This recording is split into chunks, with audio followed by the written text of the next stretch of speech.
Tambo kushamza umfo kaLuthuli wahlele esigqikini sikaDaviola osekhaya asumkhumbule balaleli kakhulukazi thina abathandi bohlelo iSound Doctrine Hub esikhumbule uDaviola nomndeni wakhe kulesikhathi esinzima ababhekane naso. uDaviola udlalele ubaba wakhe emshweni ezwile ukuthi udlulele ubaba wakhe emhlabeni umengcwatshwa izolo.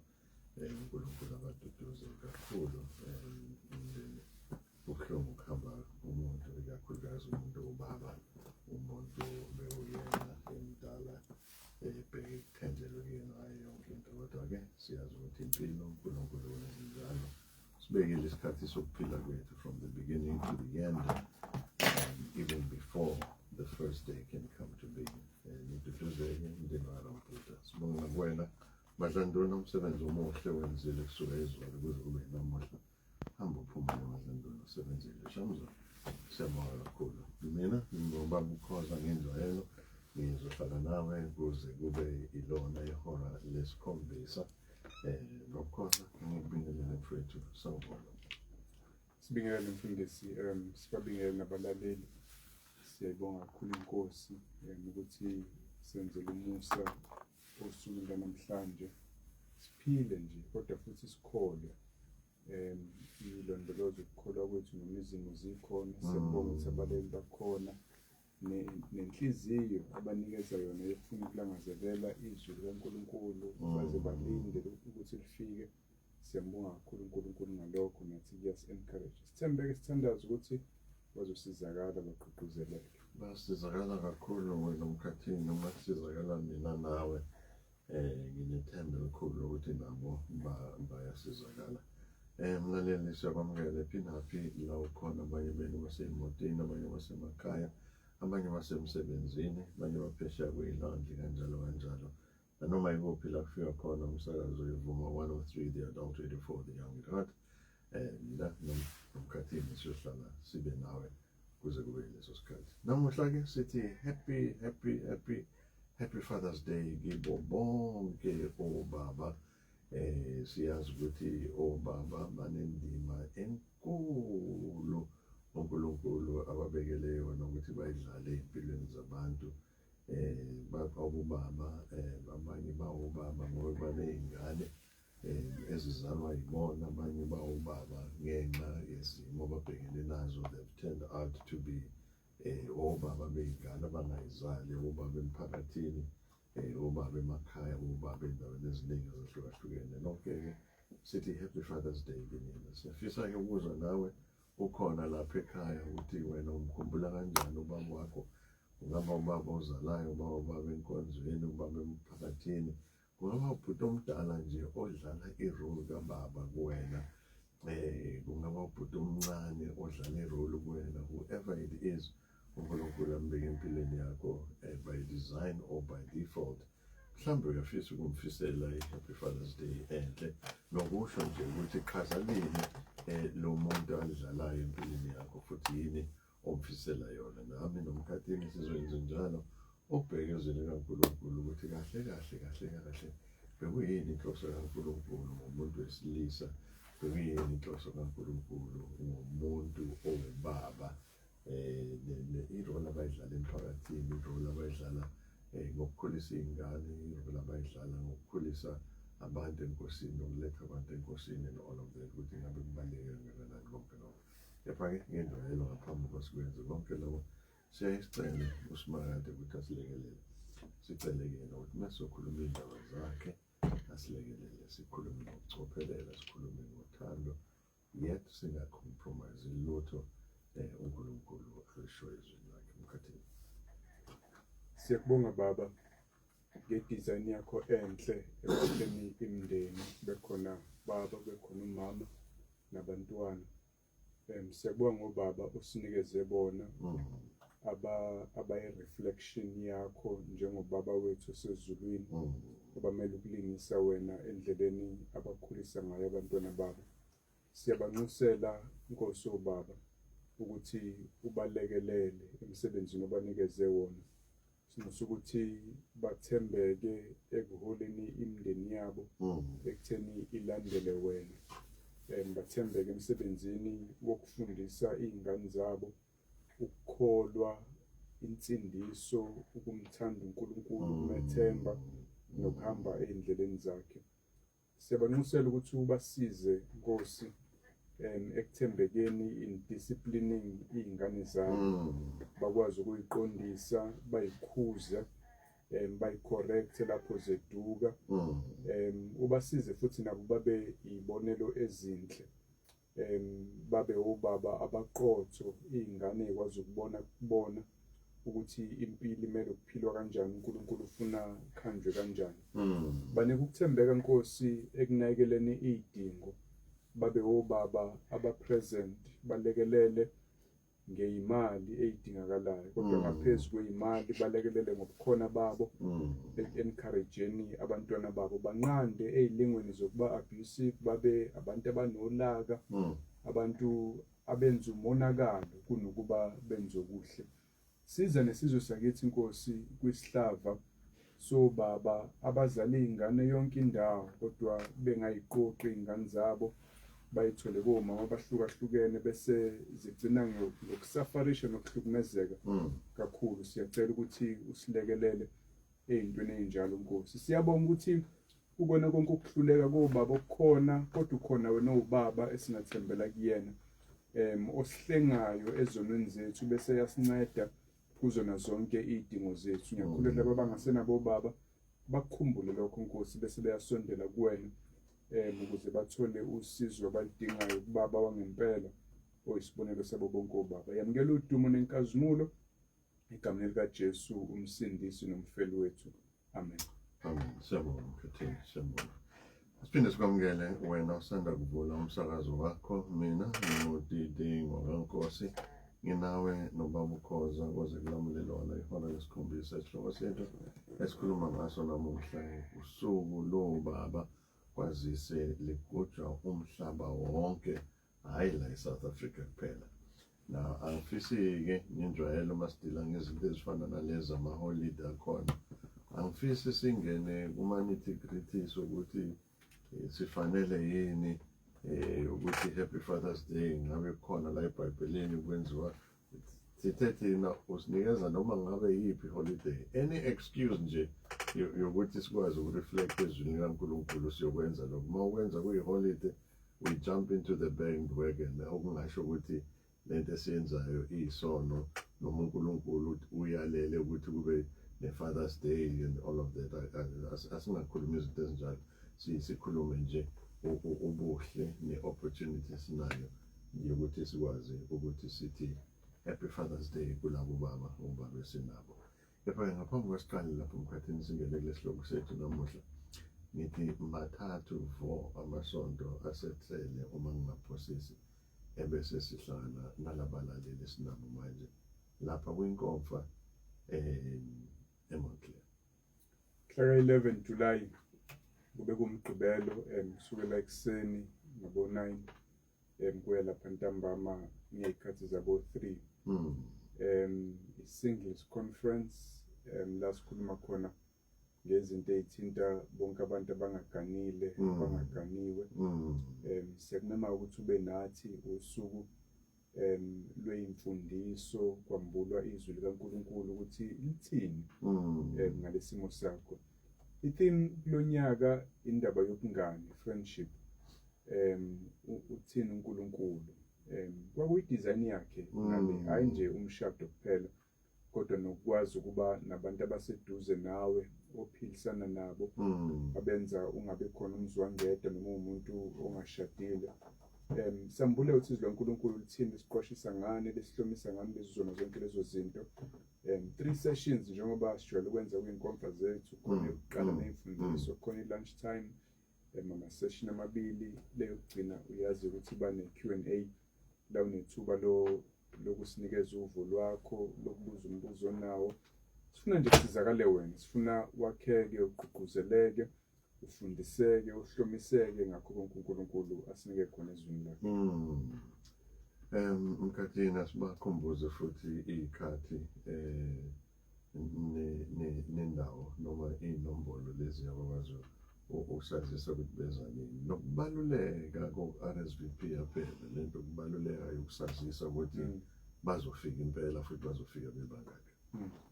Angiphethe inombolo la phambi kwami kodwa ku-Facebook page yethu Sound Doctrine uzoyithola lapho iposta noma ulalele emakuphela uhlelo uzuyinamba uzoyithola inamba yokusazisa ukuthi uyeza uphethe nobani khona sokwazi ukulungisa lapha ey'tsheni sazi ukuthi yonke into iqonde kahle. Umhla ka-11 lesikhuluma ngawo umgqibelo silapha eMontclair 191 Wood Road lapha e-Recreational Hall laseMontclair.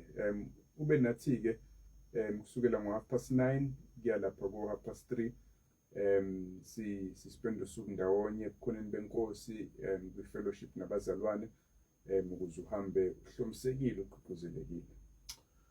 So phinde sikhumbuze lezo yilombono noma mayelana nale nkomfa ngaphambi kokuba siliguqise lelo hlelo. Ngoba manje sibhekana nesihloko sanamuhla mkhathini esizokhuluma ngaso. Mhlambe angenze disclaimer uma mhlambe lapho kunye ngingazwakala mhlambe ngi-insensitive. Anginayo baba. Anginazi. Baba washona ngisemncane angimazi futhi bengashadanga noma ngizalele ekhaya ukukamalume.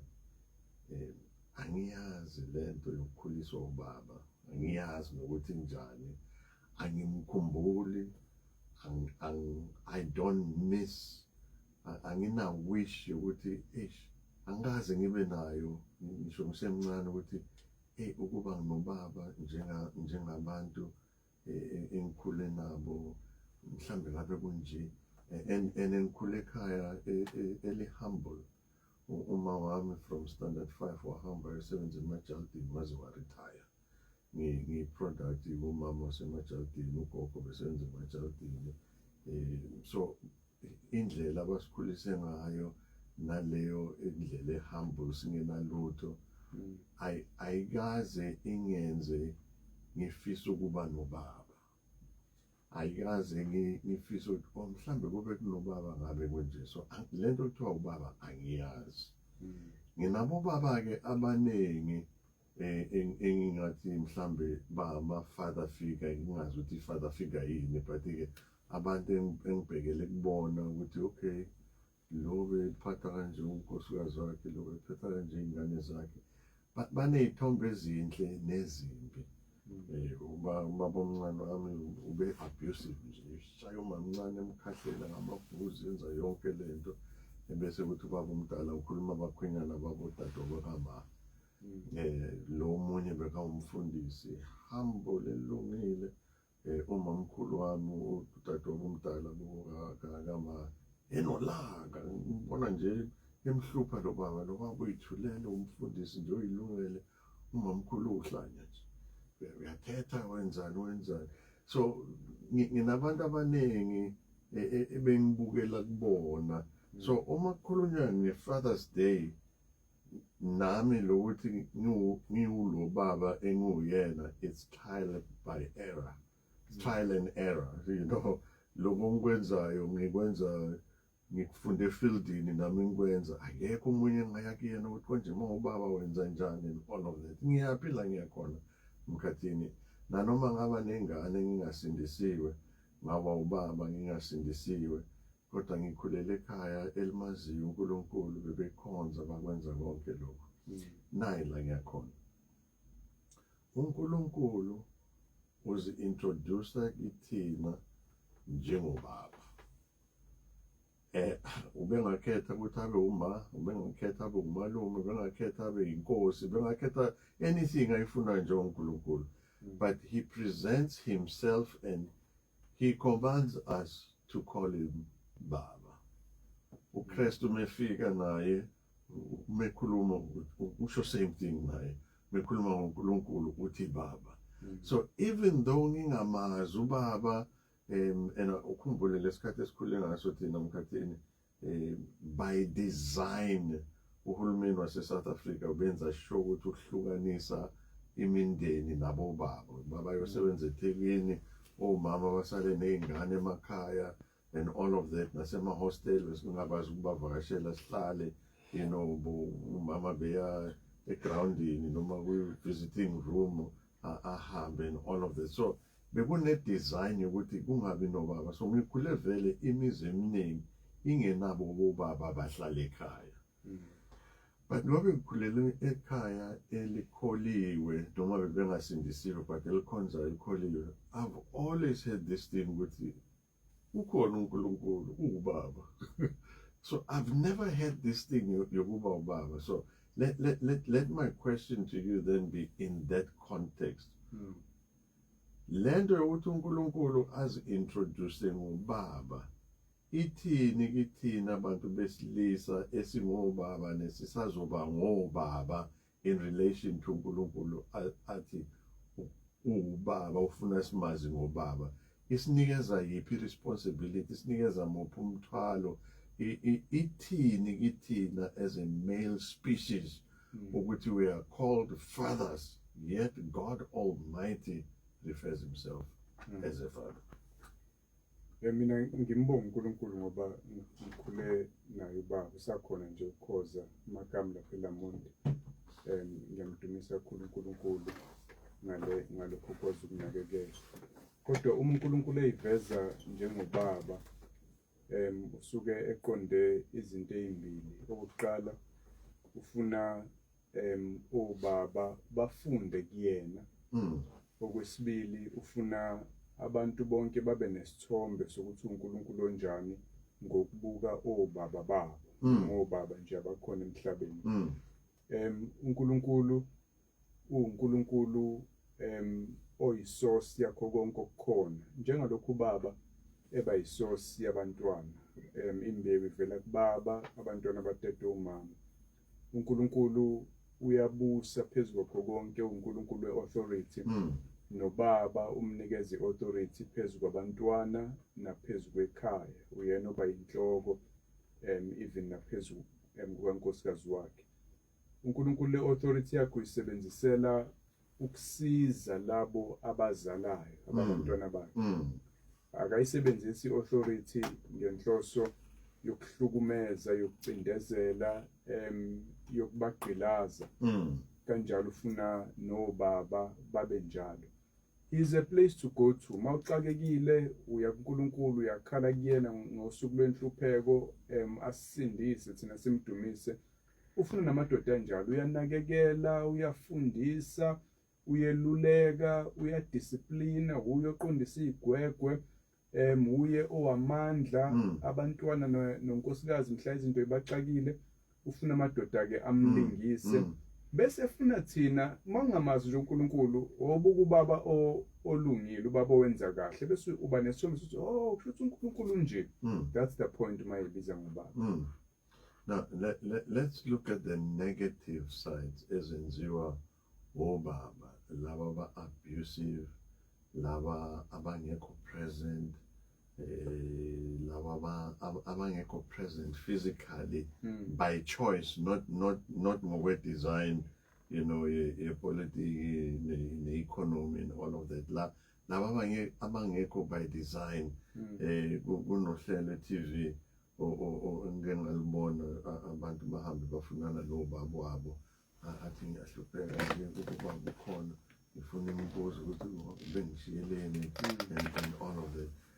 Uma uNkulunkulu ezibiza ngobaba and ubaba noma uNkulunkulu kumele sim-understande ngalobaba esinayo emhlabeni. If lo baba amayile inhlobo yalo muntu, ithini lento ngoNkulunkulu kimina? So iveza ukuthi while obaba fanele bayamlingisa uNkulunkulu, abahleze bemlingisa njalo, babuye bahluleke. For example, uNkulunkulu bayalile, Ephesians chapter 6 verse 4 uthi nani boyise nani bobaba ningabathukuthelisi abantwana benu, uchaza ukungabaprovoke to anger. Baningi abantu abakhula benolaka mfundisi, bakhule bediniwe, becasukile, bagcwele udlame, bagcwele violence, noma nje babhitha empilweni zabo. Uma usutrace back uyabona ukuthi umuntu wenziwa nje ubaba wakhe. Ingane uyakwazi ukuyicasula noma uyiprovoke to anger ngokuyidisciplina ngokweqile, lokho kugcina sekuhlukumeza. Umuntu othethiswa njalo, oshaywa njalo, onganconywa, ongathandwa, ongokuyineglect nje, awuyingeni indaba yayo. Uyishiye laphayana kumama noma kugogo, awuhlangani nayo, uyiphilela impilo yakho nabanye abantu, ingane ikhule inolaka idiniwe. Ngoba seKolose ku-chapter 3 uthi khona boyise ningabathukuthelisa abantwana benu, funa badikibale babe discouraged. Abanye abadiniwe kodwa nje they are discouraged ngempilo, ayikho into eyokilunge, ngeke kuhlangane lutho, abasafuna exam, abafuni nokwenza okuhle ngenxa ye-impact obaba ababenayo kubona. Kulabo abanjalo sithi ma ube nobaba o-irresponsible ngaleyo ndlela, kuzokusiza ukudlula kuyena ubheke kubaba osezulwini. Yebo khona uyalahlekelwa okuthile ngokwenze njalo ngoba uNkulunkulu befuna sibenefit from i-example e-physical yendoda esempilweni yakho. Kodwa uma kungenzekanga lokho, phakamisa amehlo kuwabeke kuNkulunkulu, yena ongehluleki futhi ongenawo amaphutha, uyalithola usizo lwakho. I see bring it down into family level, into a household level. Yini inhloso kaNkulunkulu ngobaba ekhaya? Yini umsebenzi kababa ekhaya ngokwezwi kaNkulunkulu? Mangabe mningi leyo umsebenzi leyo, asibheke nje a few, and I'm sure ibaluleke yonke, ingakho nje uNkulunkulu efake ezwini lakhe, ngoba konke okusezwini lakaNkulunkulu kubalulekile. But again, ngoba thina sinesikhathi esilimited, asibheke 1 or 2 or even 3 yama responsibilities kababa in a household setup. Asithi nje okokuqala lento ukuthi ubaba kufanele awuhole umndeni wakhe ekuseveni uNkulunkulu, ekukhonzeni uNkulunkulu. Kune statement esimnandi kumele seshiwo uJoshua, singusisayo lapha kuJoshua 24 verse 15. Ofisa sengathi bonke obaba bangakhuluma kanje at some point. uJoshua uthi kuIsrayeli, uma kukubi emehlweni enu ukukhonza uSimakade, khethani namuhla ukuba ubani niyakumkhonza, noma ngoNkulunkulu ababekhonzwa okhokho benu besangaphesheya komfula, noma ngoNkulunkulu bama-Amori enhlala ezweni labo. Kepha mina nendlu yami ngiyakumkhonza uSimakade. Ubiza uIsrayeli ukuthi akakhonza uNkulunkulu, kodwa ubeka yena njengesibonelo, akayishiyi kodwa indlu yakhe. Amadoda amaningi abona indaba yokukhonza uNkulunkulu sengathi into yabantu besifazane, kulungile-ke bangayithatha nezingane mayisencane. Abanye mfundisi bashaya ama-drop off makiwa enkonzweni lapha, uya-drop offa umama akaqhubeke nezingane. Akayibone ne-responsibility yokuhola umndeni wakhe ekutheni yazi uNkulunkulu. Kodwa uJoshua uyisibonelo esihle, mina Joshua, mina ndoda, nendlu yami-ke unkosikazi wami nabantwana bami siya kumkhonza uSimakade. Mina engizohamba phambili, imina engiletha insindiso la ekhaya, imina engiletha umkhuleko nezwi likaNkulunkulu nokuthotshelwa kukaNkulunkulu. Sidinga amadoda azosho kanjalo. Umsebenzi wokuqala wendoda umpristi ekhaya, wena ofanele uhlanganisa umndeni wakho noNkulunkulu, uthathe i-lead kulezo zinto lezo. Asibuyele kuyona le uJoshua ezifaka yena njengesibonelo, yena nomndeni wakhe. Sibuyele emuva le indoda yokuqala uNkulunkulu ayidalile. Sibona uNkulunkulu udala indoda noma udala wesilisa ozoba ubaba, emnikeza imiyalelo engakamuphi even nomagodi. Ithini lento ngale illustration esiyibonayo kaJoshua? Ithini lento ngokubaluleka kwe-leadership yomuntu wesilisa njengoba siyibona uNkulunkulu enza ngomuntu wokuqala? Okwesibili, Mkhathini, kwenzakalani kumuntu wesilisa ongayenzi le role uNkulunkulu ambizele ukuthi ayenze, because sizobheka futhi khona lapho kuGenesis ukuthi when it comes to accountability uNkulunkulu ufuna kube umuntu wesilisa. Umdala kuqala uNkulunkulu Adam engakamdala uEva amnikeza imiyalo. uEva umdala kamumva ukuze abe olandela uAdam ngemumva omthobelayo. Inhloso kaNkulunkulu uma eyala uAdam ukuthi akathathe ilead la kulomshado noma sekukhona abantwana, uye kufanele azi ukuthi uNkulunkulu utheni bese sebenzisa iauthority yakhe njengenhloko yekhaya ukusiza umndeni ukuthi uhambe la uNkulunkulu othe akuhanjwe khona. Uyabona isibhicongo sekonakala uma uEva ephuma ngaphansi kwalobo buholi buka-Adam eseyikhulumela nenyoka uSathane eyedwa, kwenzeka isibhicongo lapho. Kodwa kumele kube njalo, kumele indoda ibe present empilweni kankosikazi wayo ukuze ibe usizo olumdonsela enkosini. Umsebenzi wokuqala umyeni lo nje unkosikazi fanele abe njengoKristu owenza ibandla lisondele kuNkulunkulu, nendoda kufanele ibe njalo kunkosikazi wayo. Bese nakubantwana bayo, abantwana kufanele bafunde uNkulunkulu kubaba. Ubaba kufanele amdemonstrate uNkulunkulu othandweni nasemandleni akhe, bese yabafundisa abeluleka. Isebenza indaba kababa oyi silent type, mayibuya nje uvula iphephandaba noma ubuka umabona kude, akanasikhathi sey'ngane zakhe. No, akusiyo umsebenzi kamama nje ukufundisa nokululeka iy'ngane. Ubaba must lead, umama kufanele alekelele. uNkulunkulu wayidizayina ukuthi kube kanjalo, ingakho edala uAdam kuqala ngoba uye o-responsible, uye othatha ama-instructions kuNkulunkulu bese wadlulisela emndenini. Ngiyafisa ukuthi sithi ukuhlala kancane le ye-accountability, because uma ubaba engayidlali le role yakhe, lukhulu liyeze liyanyelela mhla uNkulunkulu esebuya. Akazobuza ukuthi wherever uyenzeleni lento. Ubuza uAdam ukuthi Adam ukuphi? Did you eat from lesihlahla into ungadli kisona?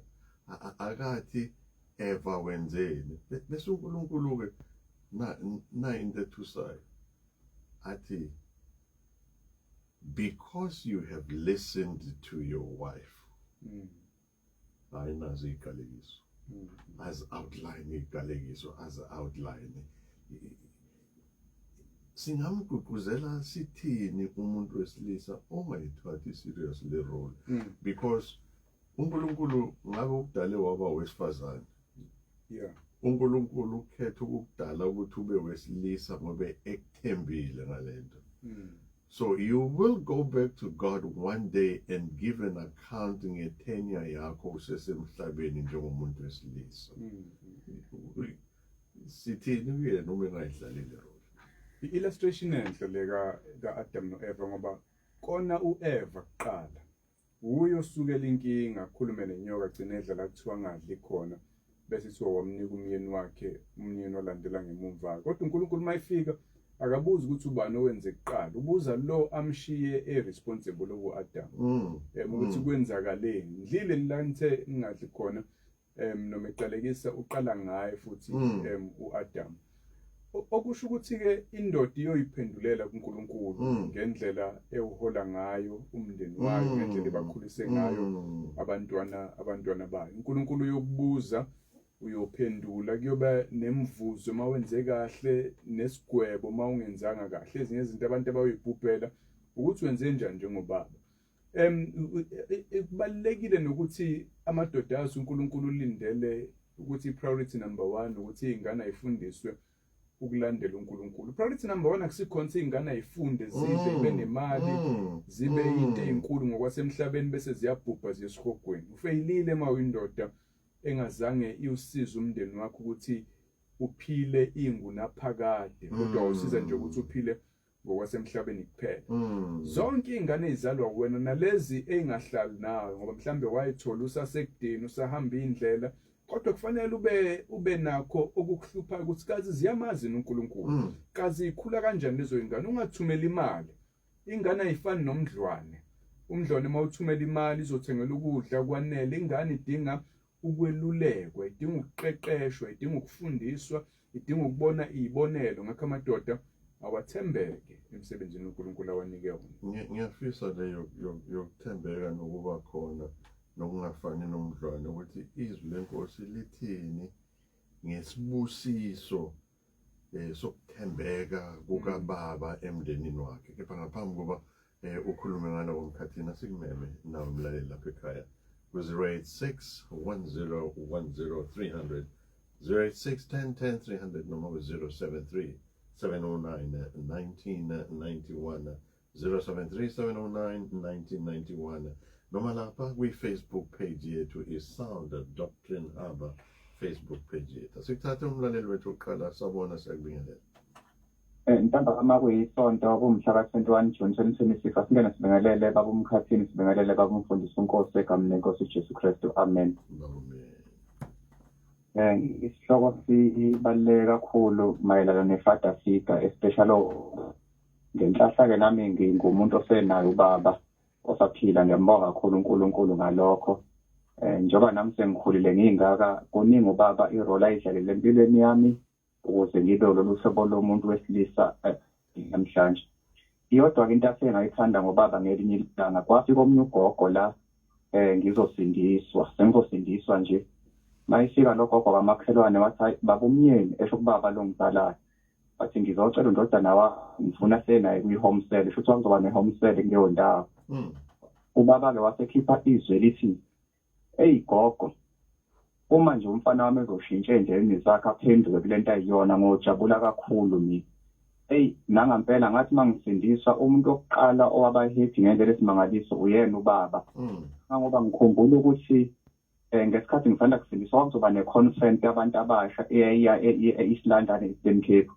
Ngaleso sikhathi ngikhumbula ukuthi ngangingenayo ngisho imali yokuhamba, kodwa ngazama ukuthi ngithole imali yokuhamba kubashela abazamoto.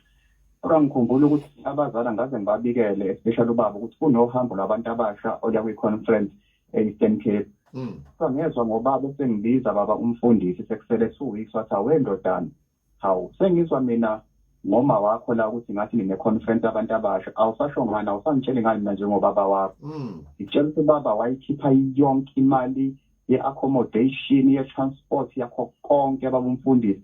Yini na ejatshuliswa ukuthi indodana yakhe endleleni ebekade ihamba ngaso isithendukile, isiguqukile. Ngambuka nje ubaba ukuthi ubaba usuke emthanda undodana wakhe. Kuwukuthi thina kwesinye isikhathi siyaphuma esandleni uma sibona ngathi abazali bayasibonisa noma bayasiyala, kanti ubaba usukazi kahle ukuthi njengoba edlala indaba irole yokuba yi-father figure kumuntu wesilisa njengami ingane yakhe, usuke efuna indoda eqotho kusasa.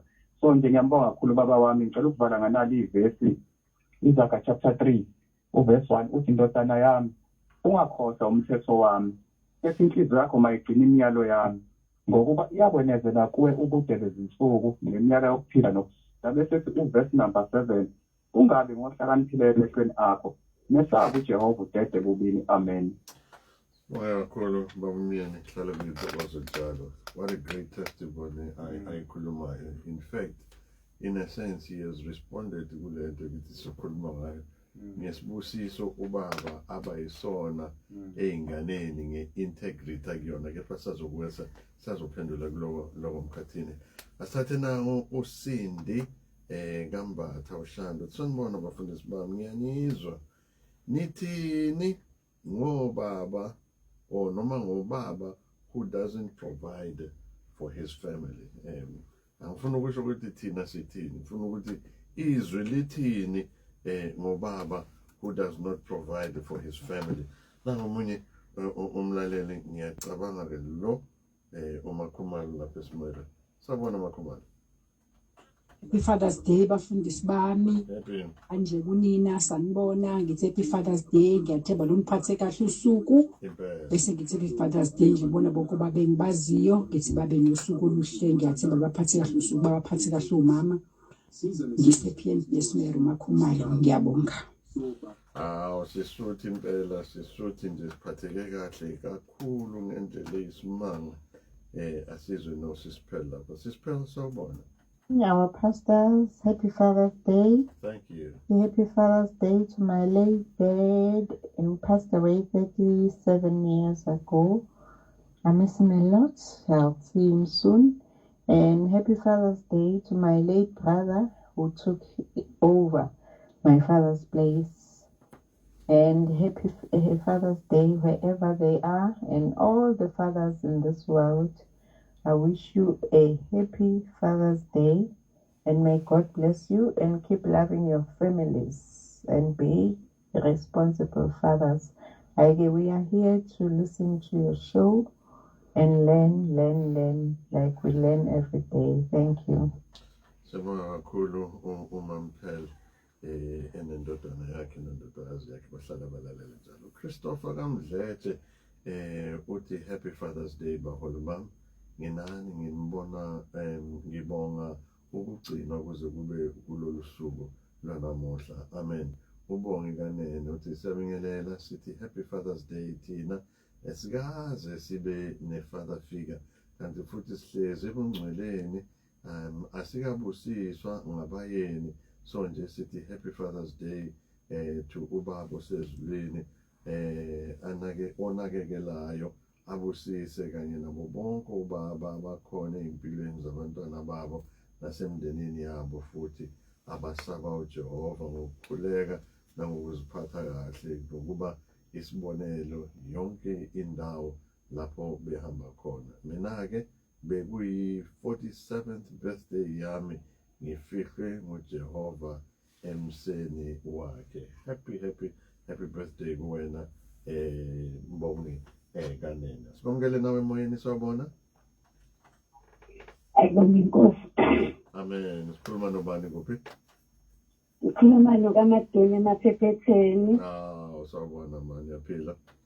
Siyaphila ngithi happy Father's Day kubo bonke obaba.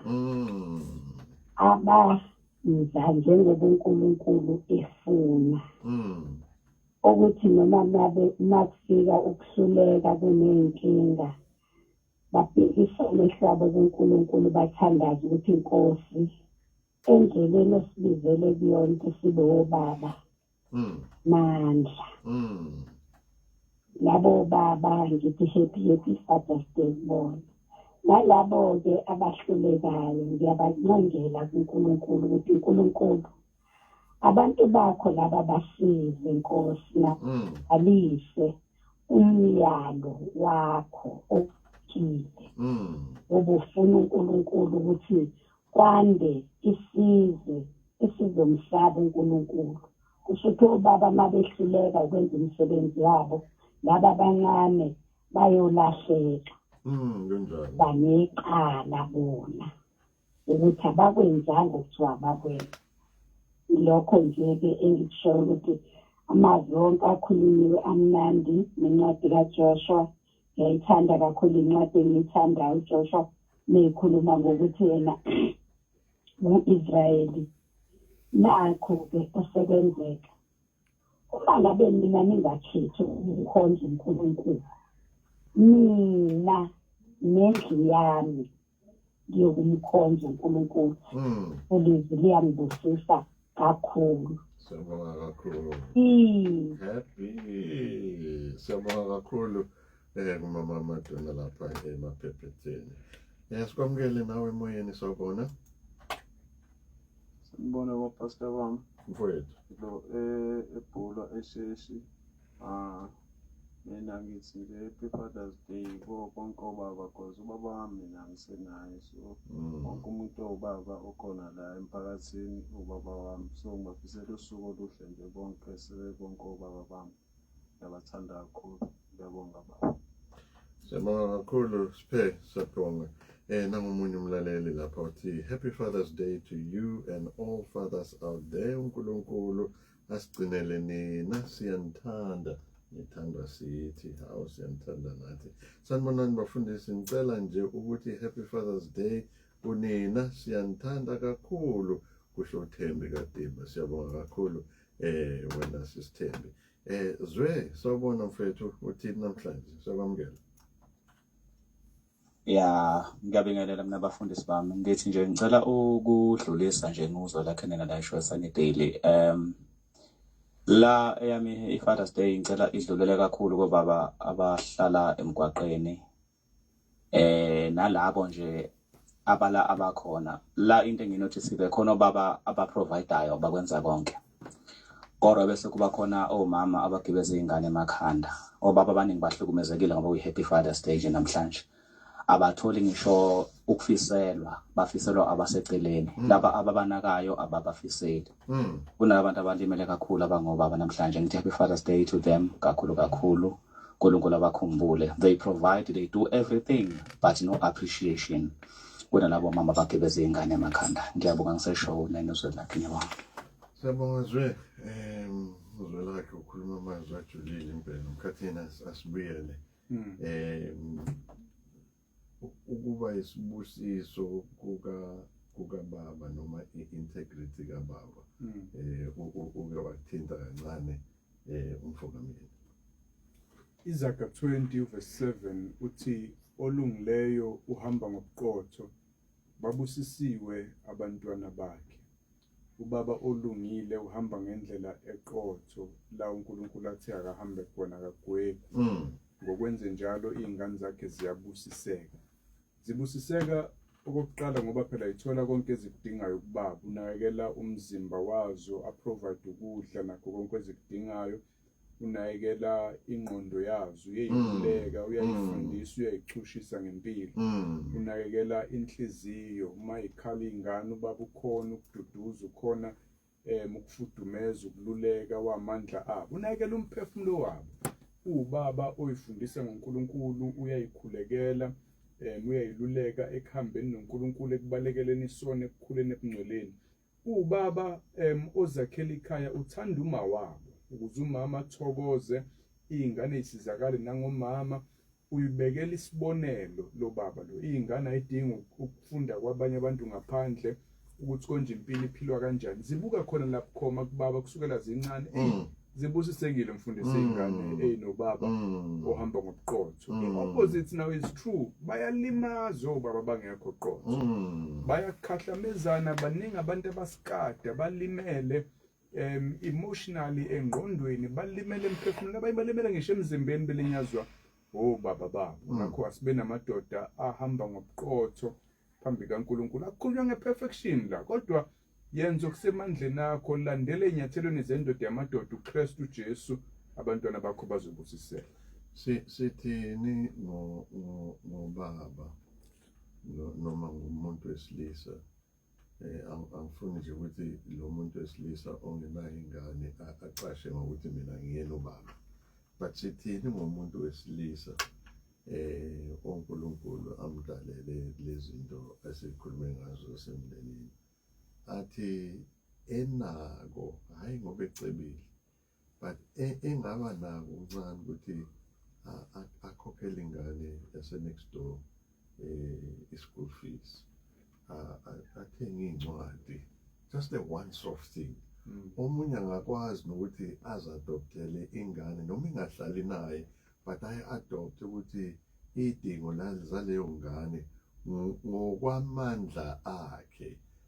Esikoleni nayo i-uniform, akuyona ingane yakhe akayizali, akayithathi futhi ayisuse kubazali bayo, iyaqhubeka ihlala, but enze i-role kababa because uNkulunkulu umthembile njengomuntu wesilisa. Siwagqugquzela sithini la ngomkhathini? Liyasiyala izwi likaNkulunkulu ukuthi njengalokhu sinethuba asenze okuhle kubo bonke, ekakhulukazi kulaba abakholwayo. Incwadi yabaseGalatia chapter 6 verse 10. uNkulunkulu ufuna sigcwele imisebenzi emihle. 1 Timothy 6 siyayala ukuthi uma amandla ekhona asibe abantu abaphanayo, abantu abasizayo. Lokho kokuqala kusiza yena lo mntwana omlekelelayo, noma ngabe kuthiwa ubaba wakhe akekho empilweni, afunde ukuthi uNkulunkulu unjani. Wenza i-display abantu bamazi uNkulunkulu noma obaba bengekho bembona kuwena.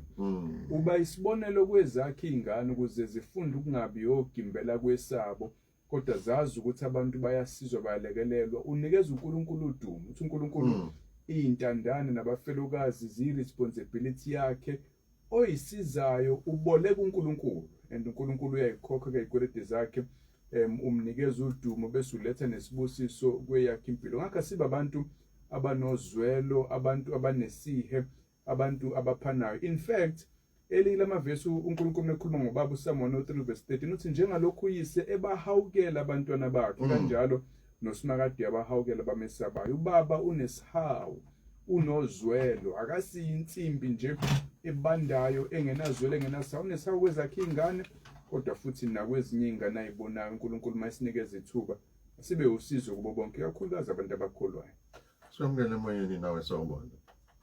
Happy Father's Day baba. Happy Father's Day mfethu. Sikhuluma nobani kuphi? Hayi, sendoda baba.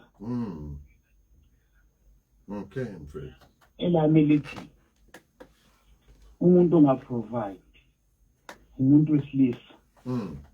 Umuntu wesilisa kodwa ubaba uyaprovide ekhaya. Baba lo.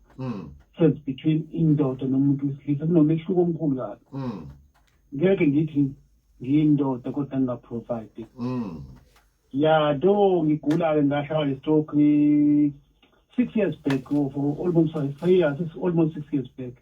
Athi angisekhaya ngamanje. So things are happening, sometimes I'm getting upset, but ngiyazi ukuthi uNkulunkulu khona. While I was working, I was a provider at home because bengalala ngingadliwe ekhaya. So noma kukhona nje lokho ngithembele uNkulunkulu, one thing I will turn the corner. You will certainly turn the corner. Siyabonga bobaba, sibonga kakhulu bobaba. Happy Father's Day bobaba. So sibonane nje bobaba. Ya ngiyabonga kakhulu baba. Same daughter. Siyabonga kakhulu mfethu.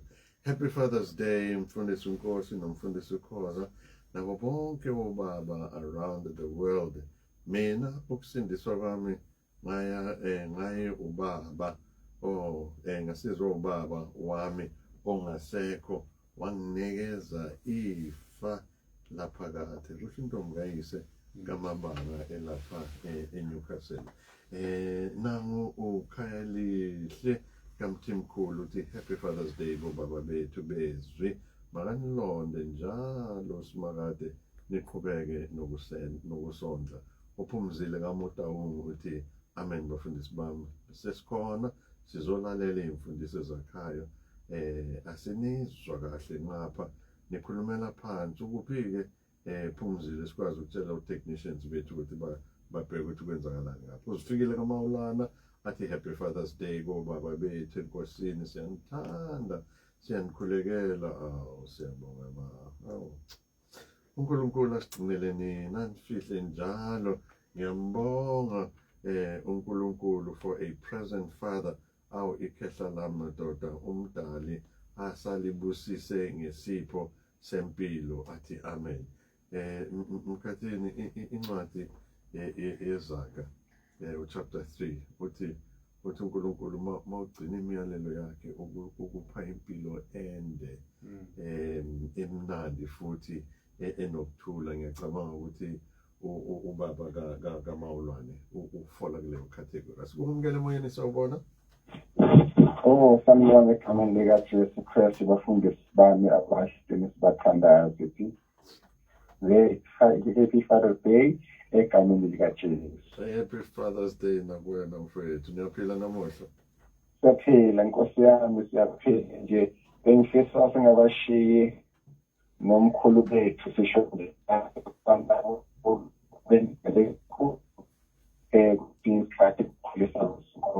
hey, ucingo lakho lubi namuhla bamajola. Ngazi network inomona nje ayifuni sikuze. Zama futhi sizwe ukuthi uthini bamajola. Hayi, iyanqaba. Funa iqoma noma ugibele phezu kwendlu nje.